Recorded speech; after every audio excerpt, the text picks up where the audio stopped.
Hi, this is Gary Chalk, and you're listening to the Geekcast Radio Network. You've just jumped inside the pull bag. Join TFG1 Mike and the rest of the comic crew here at the GCRN as they make their great escape into comics. From DC, Marvel, and Image to IDW, Boom Studios, and Zenescope, we have everything right here. We cover things like Transformers, He-Man, superheroes, TMNT, and Radiant Black. Yeah, we have all that and so much more. It's all inside the pull bag here on the Geekcast Radio Network. So, without further ado, it's time to talk about the comics we're reading right now, here inside the pull bag. We've waited a long time for this. Yes. You have jumped inside the pull bag as we unleash the beast here on All Things Transformers. I'm, of course, TFG1 Mike. Joining me is Steve Megatron. Hello, sir. Hello. It is once again, for TPB anyway, episode 429. We are 71 away from 500 as of this recording. So, yay. And I already have episode 430 recorded, so there are actually very big plans for the pull bag and even studio. I'll have to clue you in on that later. But anyway, we are here talking Transformers on All Things Transformers, The Beast Unleashed, and the pull bag. IDW Publishing, Transformers Beast Wars, numbers 7 and 8. This is Pod, parts 1 and 2. Issue 7. Blackarachnia, Dinobot, and Nyx on the cover that I have, on cover A here. Written by Eric Burnham, art by Winston Chan, colors done by Sid Venblue, letters done by Jake M. Wood. Assistant editor Riley Farmer, editor Jasmine Joyner, and supervising editor David Mariette. As always, we start with the recap. There's that, and we open this issue with Dinobot and Optimus Primal sparring. I like this. I think this is cool. Like, we had 6 issues with Josh's art, and I love Josh Burcham's art. I'm really digging Winston Chan's art here on Dinobot and Optimus. I'm digging it only because I like the classic look. Uh-huh. I'm not a big fan of the faces, per se, on any of them. Like how their facial reactions on stuff, like they look a little goofy. Yeah. I feel like I'm looking at the genie from Aladdin. When you're looking at Dinobot. Yeah. But when they're in beast mode and stuff, like, yeah, I totally get the Beast Wars vibe out of it. Yeah, it is so cool. And I'm really digging it. I'm not so... I like the close-ups. I like the detail. Yes, Dinobot's nose looks like the genie's nose kind of thing, but I kind of dig it. I think it's cool, and what I love about this series with Josh's art and now Winston's is how, as you said, realistic, but how animalistic the beast modes look. Like, look, Beast Wars 25 years ago was amazing. And it still looks amazing for the time that it was produced. However, this, because this is comic, this is page, this is ink, this is pencils, this is whatever, it has, to me, it has a feeling of jumping off the page.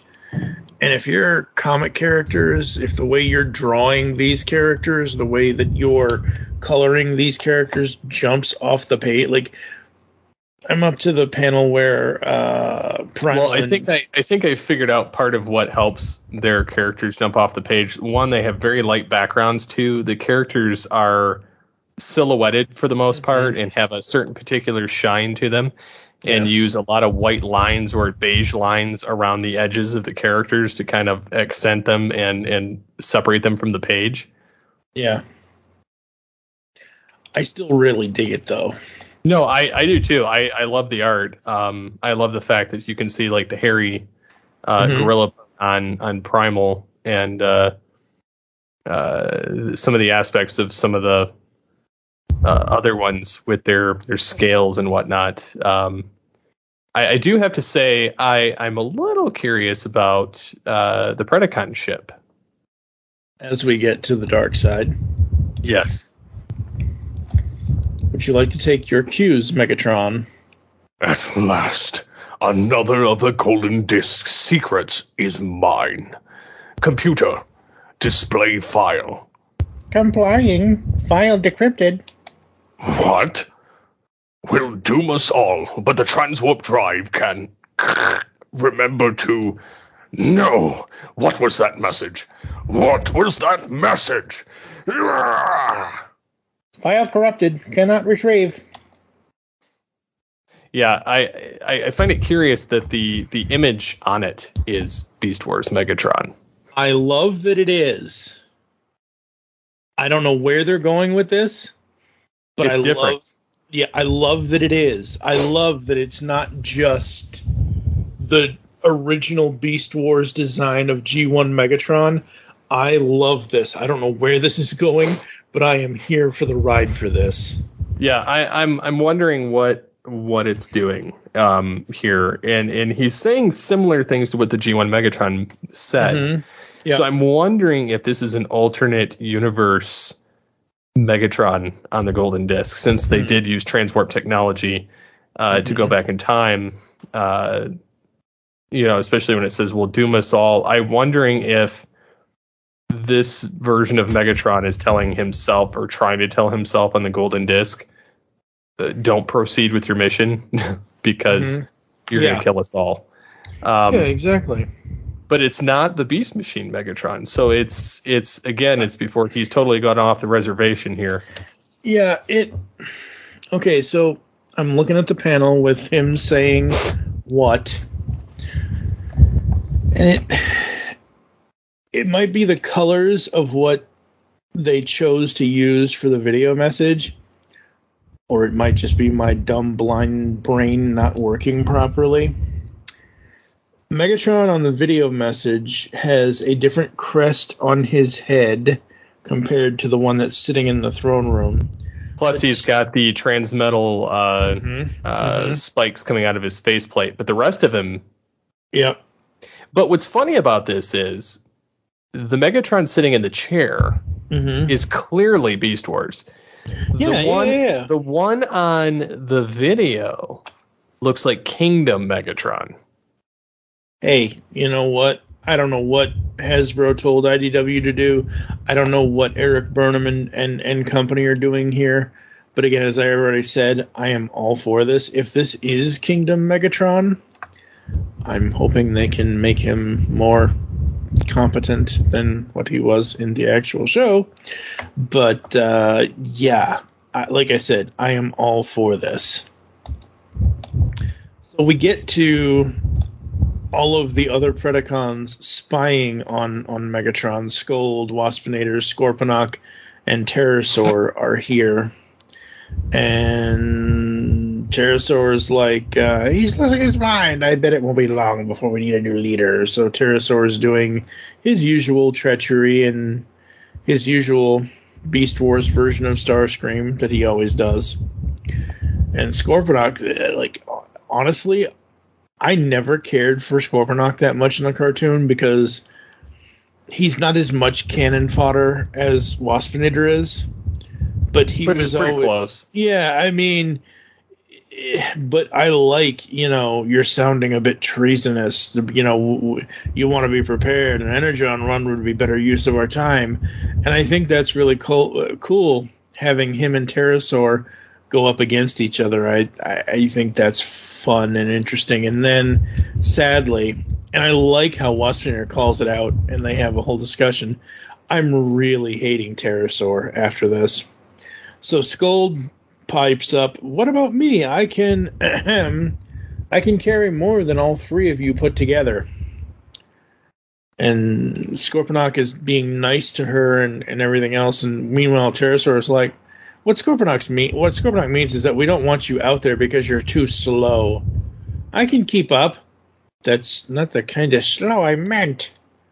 Ha ha ha ha ha. Did you have to laugh at her? What if she decided to break you in half? That's the whole point. I'm keeping her in her place. Oh, God, I hate Pterosaur in this now. That's the whole point. I'm keeping her in her place. You can do it much better Gold than I can can. put her fist through solid uranium. Yeah, so the last thing we want for her to have is confidence.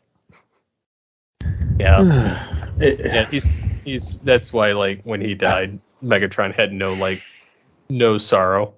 He's like, I don't care. I got a transmetal body now.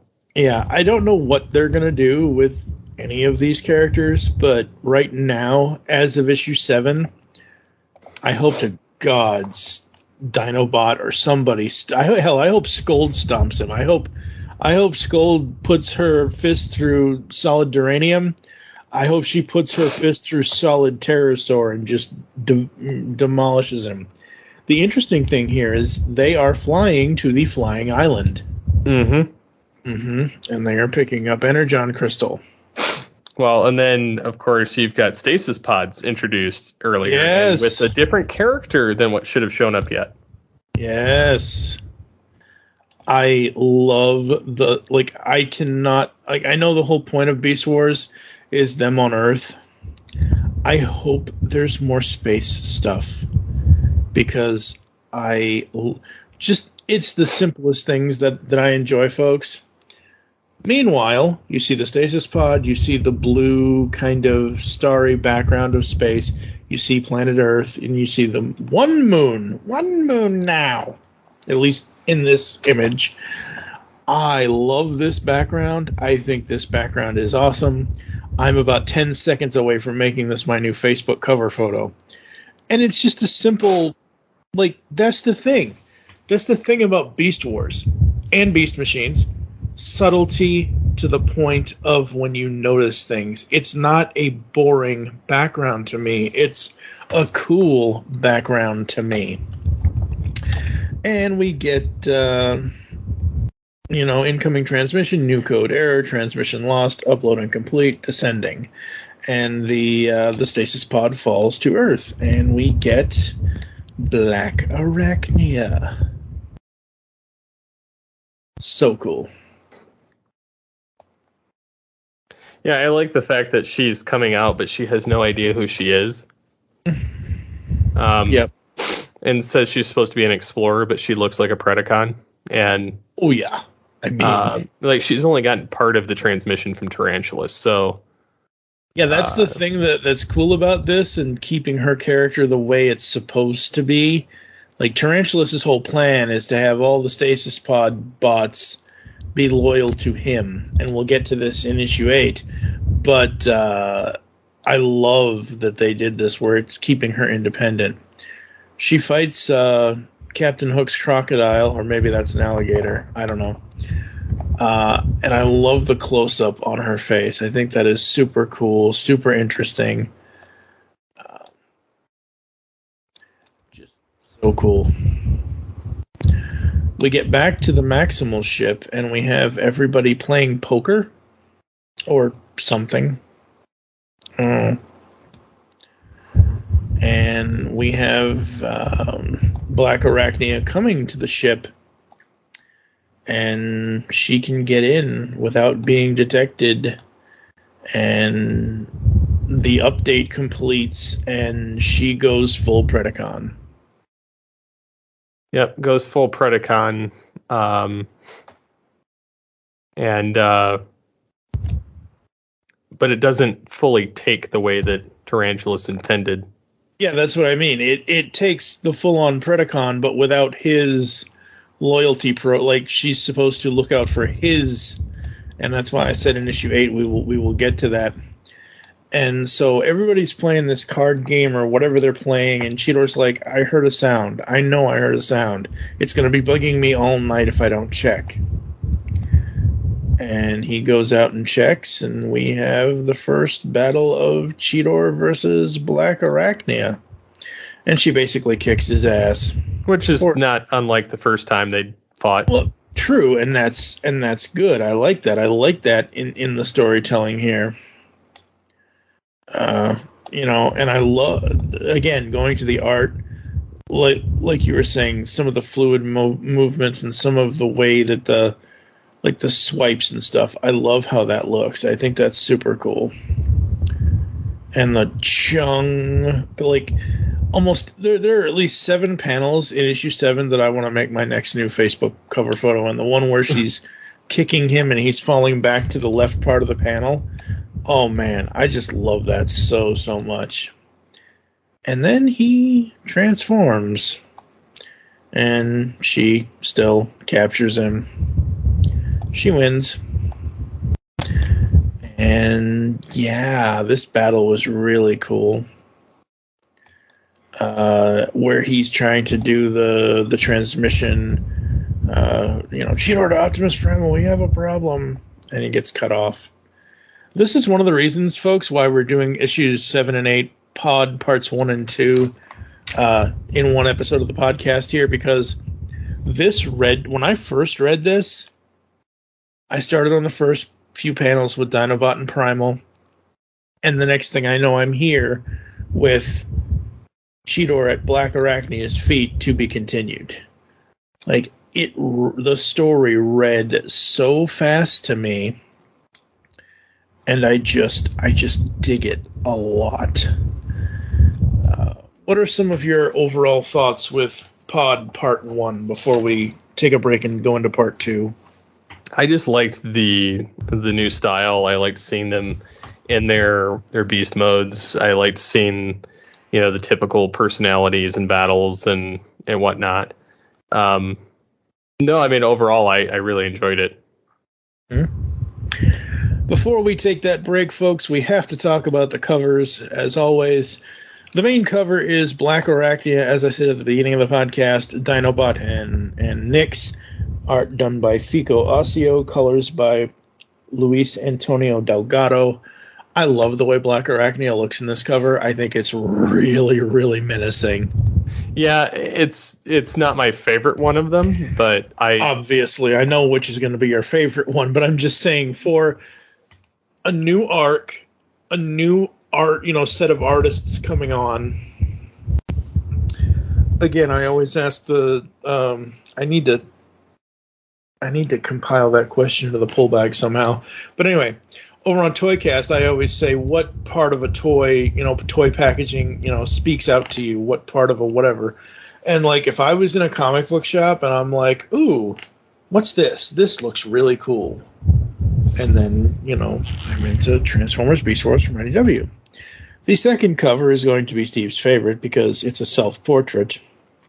It is done by Ed Peary, I assume. This is cover B. It is Megatron looking at himself in the golden disc. And then you can see on the right-hand side his glowing globe that he feeds all of his data to. Yep. The only thing in this cover is badass. The only thing that this cover is missing, the rubber ducky. Yep. Which he had it wearing, it looked like a cyborg in his previous scene. The guy from Star Wars that has the wraparound head thing? Yeah. To communicate, that's with Lando's guys or whatever. Yeah, yep. That's what the duck looked like in that scene. He's got the antenna and the wraparound thing around the ears. It was kind of cool. Yeah, and the retail incentive cover is done by Gavin Guidry. Colors done by Leonardo Ito. And this is a Shadow of Blackarachnia with all the Maximals in the center of it, all their faces in the center of it. I think this is really cool. I'm hoping, because I think we'll find out when we talk about issue 8 here in a minute, I'm hoping that this art by Gavin Guidry is going to be some sort of combining cover thing with the retail incentive covers, because this would make a really cool painting. If you had multiple Blackarachnias with multiple faces, like Autobots, Maximals, Predacons, that kind of thing, that would be really cool. What would you rate issue 7, 0 to 5? I don't really have any gripes, so I'm probably going to give it a 5. Yeah, I love Josh Burcham. I love that it was him and Eric Burnham that started this thing, that they are the team that started it. But every new arc of a series, even though this is a continuing story, it's not the first 6 issues weren't one episode of the show. The next however many issues that Winston Chan is going to be on, it is what it is, and it's very, very cool. I am also going to give it a 5. I really, really enjoyed it. Even though it's a fast read for me, it was an enjoyable fast read. And why did you just unzip your pants? We have to go to break, folks. We'll be back after this. No, it was a backpack. I'm trying to get my glasses. It's getting hard to see. Oh. We'll be back after these messages. Right, Megatron? Well worth the effort, Maximal, as you are about to discover. Yes. What was that universal greeting again? Never mind, I remember. Ba weep grana, weep nitty bong. Hey guys, it's Rodimus Primal, and be sure to check out my YouTube channel. Join me as I have Transformers discussions, retrospectives, toy reviews, and more. You can also follow me on Twitter at Rodimus Primal, as well as Facebook and Instagram at Rodimus Primal Show. Transform and roll out, and be sure to check out my content till all are one. Last big party of the summer, folks. Let's go out with a bang.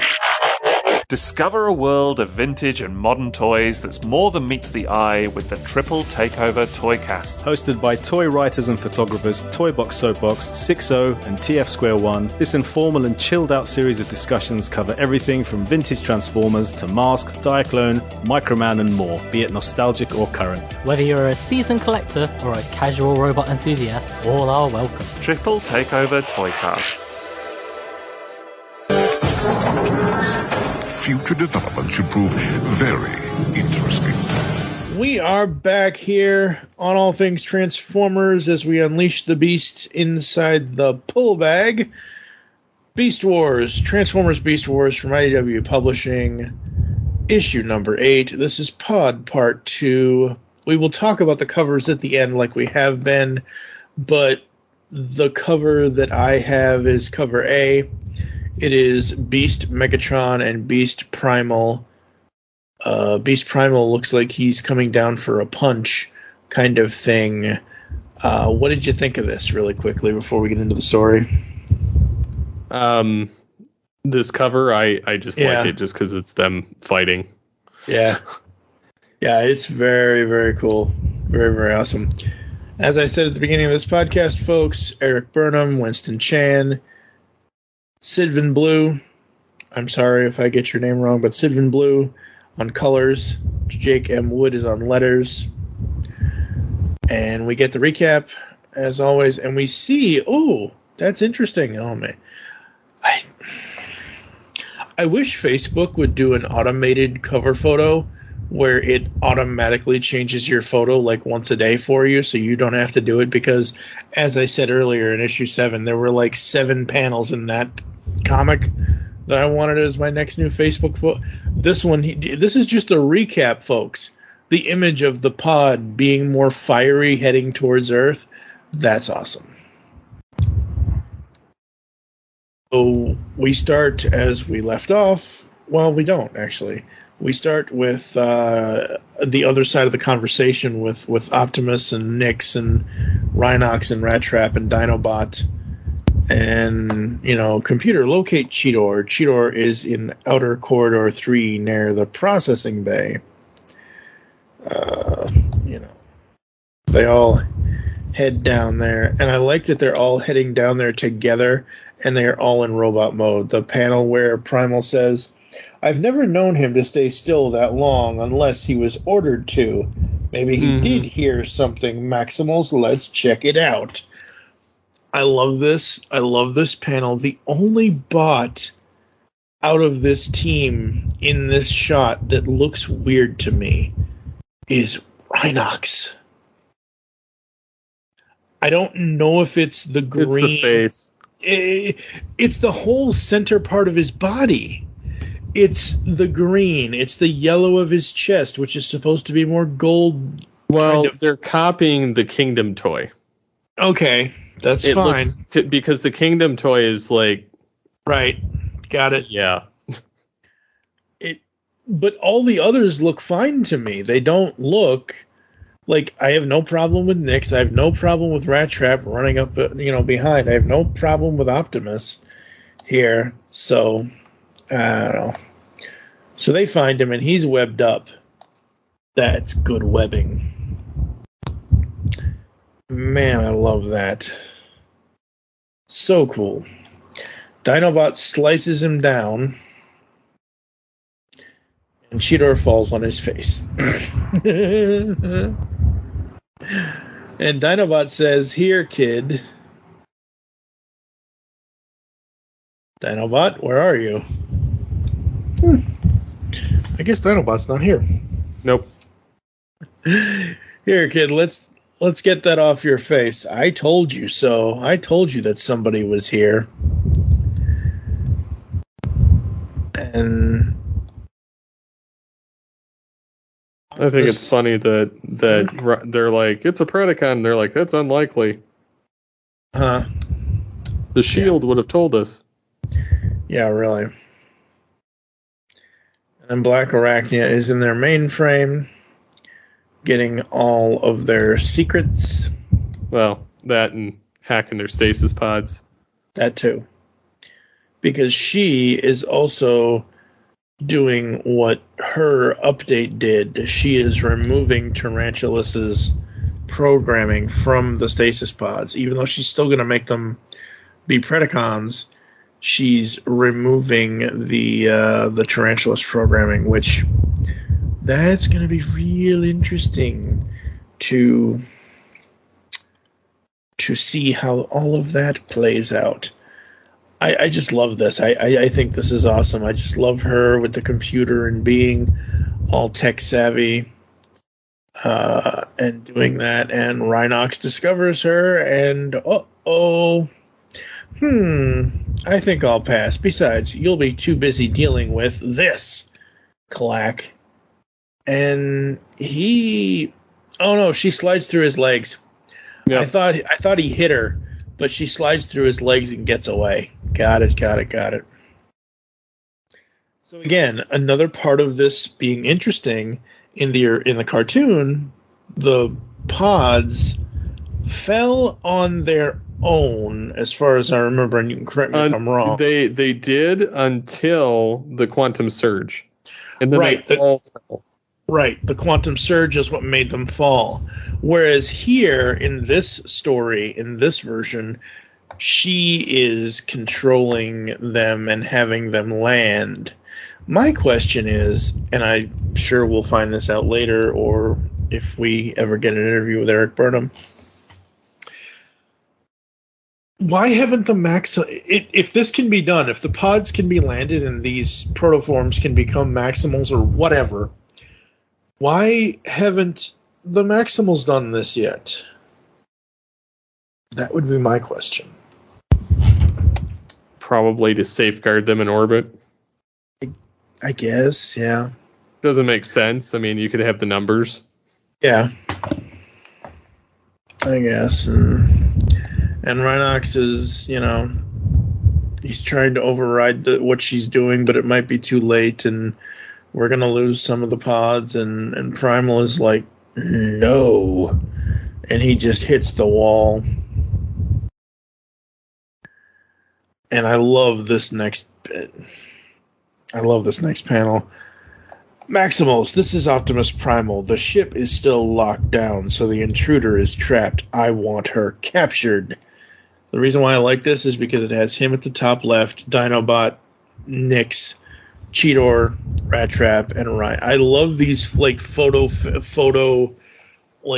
screenshots of various screens of the characters. I think that's really, really cool. And I love the teams. Dinobot and Nyx and Cheetor and Rat Trap. Love that. That's awesome. Until Cheetor gets body slammed. True. And then Rat Trap is like, I knew it. Once a Predacon, always a Predacon. You just couldn't wait to attack, could ya? You blasted piece of slag. But Dinobot is being very cautious.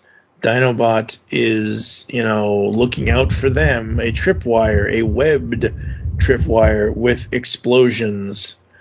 And yeah, the explosion goes off and the hull door is breached. And then Cheetor. Mm-hmm. Cheetor runs after Blackarachnia, and I absolutely love this, where, alert, hull door breached. Or blow a hole in the ship. I guess she figured a way out of sealed ship after all, huh? No way. She's not getting away that easily, and I know I'm no voice actor, folks. But again, we were talking about how simple these panels are. The panels of him doing basically the first-person view of, you see his paw, and you see the hole in the ship, and then you see him looking at her running away, and then he's going to catch up to her. And I love this. I think this is really, really cool. He calls her a traitor. They fight some more. And he kind of gets the upper hand, sort of. You see that he used his tail whip? Yep, used his tail whip. Which and is his cool. And his brain blaster. Yeah, was that always a brain blaster, or was that really? Mm-hmm.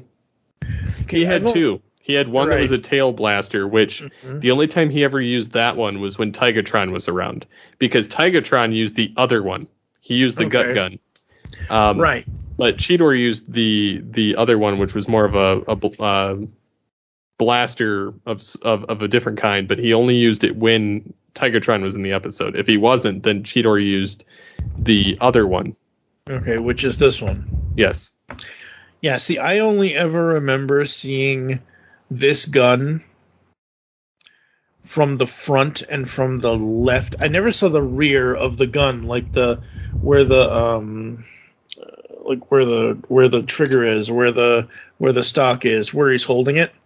I never saw the back part, because what I remember from this gun is my favorite sound, which is right here. That's right, folks, the Cheetor gun sound. Absolutely love that. And, he fires on her, and then she comes right back at him. Man, so good. And she is a little too smart for Cheetor at this point. Yep. 2 traps instead of 1. And there's a second trap. They need to know. Again, the blur on this, I know a lot of people would say, oh, it's lazy, or oh this, or oh that. No, I love this blur here. Yep. Seeing him, because we're seeing him in motion without, we're seeing him be speedy without it being multiple stick cam shots. Like some comics will do, I'm speeding along in this photo, this photo, this photo, this photo. This is just one shot of him running from her, and she's like, sucker. And then it shows them in their control room. Yep. Yep. And we have the story of, where Rhinox goes on to say she tried to download the memory core of the ship's computer. She got less than 10%, but she was able to upload a corruptive data update file to the protoform pods. He goes on to say, I pulled the code apart, and it was a forcible overwrite, replacing maximal values with the most aggressive version of Predacon traits. There were other instructions on there as well, but the troubling thing is that she uploaded it to just over half of the protoform pods. The bots that emerge from those pods will be fully aligned with Megatron's vision. Oh, yeah, they're kind of screwed. Yep. Kind of screwed. Primal is pissed. Yep, which you don't get to see this often. No, you don't. And again, the fist on the table, wham, and you see another great Facebook cover photo of Primal, the back of his head, looking at all of the Maximals. Oh, it's so good. Winston Chan and the colorist and all of that, so good. And Primal obviously blames himself. And Dinobot's like, so Primal goes on to say, it's bad enough Rat Trap and it's my fault. I let myself get cautious after Nyx. I let us hide behind a shield, working on repairs and studying the planet, just biding our time until we could find a way to deal with the Predacons more decisively. And it's gotten us nowhere, and he goes on, and then Dinobot says, I approve, but, well, Maximals weren't exactly known for launching preemptive strikes. Things change. Go back to the dark side, and Waspinator is sleeping on the job. With a teddy bear. Yes, with a mohawk. Yes, as I pity the Waspinator. As Blackarachnia sneaks past him to Tarantulas, where he's like, I know I successfully contacted those pods once, and, Tarantulas versus Blackarachnia. Yeah, that's kind of funny, though, that you get the two of them battling wits. Mm-hmm. No, bow before Tarantulas might sleep. Whop. Yep, that didn't work. Swift kick to the gut, or maybe to the spider balls, I don't know. That part of the code didn't go through. I am no one's slave.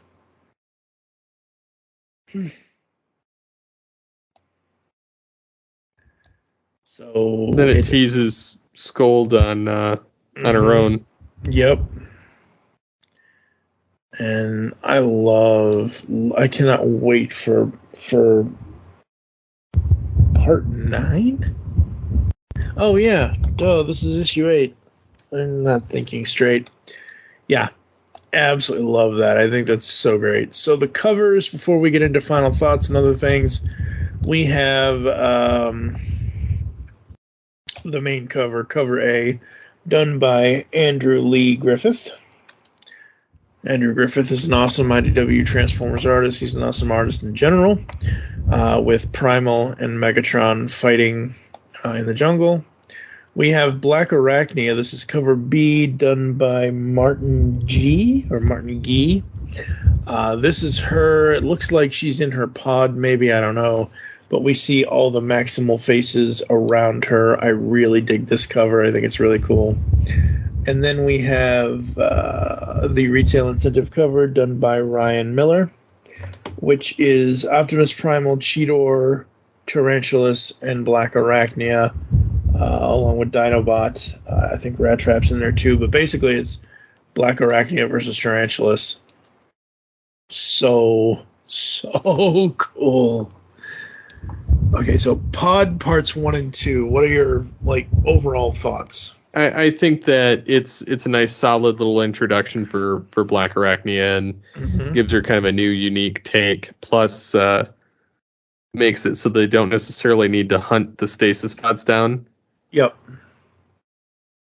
So it kind of takes care of itself there, but I could see. I know that the Maximals are supposed to get Razor Beast before they ever see their other comrades. Right.